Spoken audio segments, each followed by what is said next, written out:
I wanted to give a small idea about how much work it is to heat with wood the way that I do it. I've thankfully started refilling my wood shed here in the middle of April, and I would have preferred to have started in March given how much work it is. But this pile right here of wood that you see is 4 spruce trees, 4 of them. There's about 60 pieces. Because my central boiler doesn't need to be cut and split, and this is already dead wood, I can do to 3 to 4 foot lengths depending on how big around it is, because I have to be able to handle it, especially when it's cold as hell out and dark. So I make them smaller if the tree's a little bit bigger. But if you look at the size of this wood shed here, it's 20 by 24 feet and about almost 20 feet high there, probably at the roof. And last summer I should say, I had this thing filled to the brim. And to the brim, I mean touching those lights.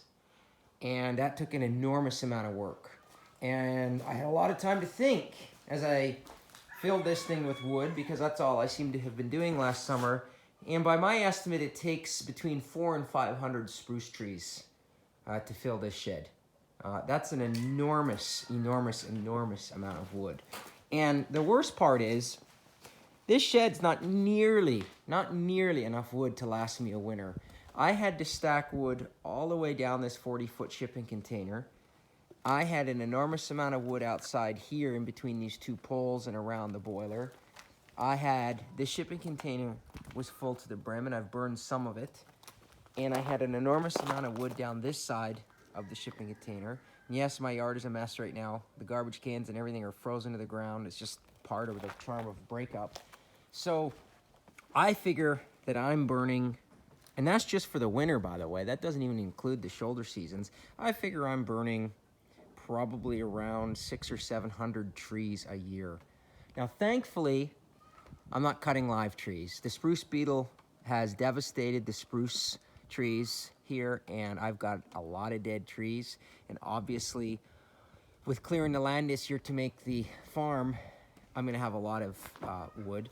What concerns me and scares me is when my trees are gone, then what do I do? And as I get older, am I really going to be able to cut and process 500 or 600 or 700 trees a year just to survive?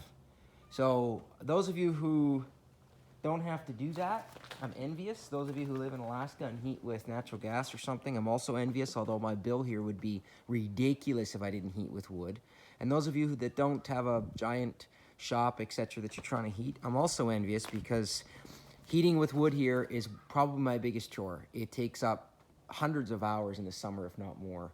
And like I said, that's 4 trees, and I have at least 400 to go just to fill the shed. Crazy, huh?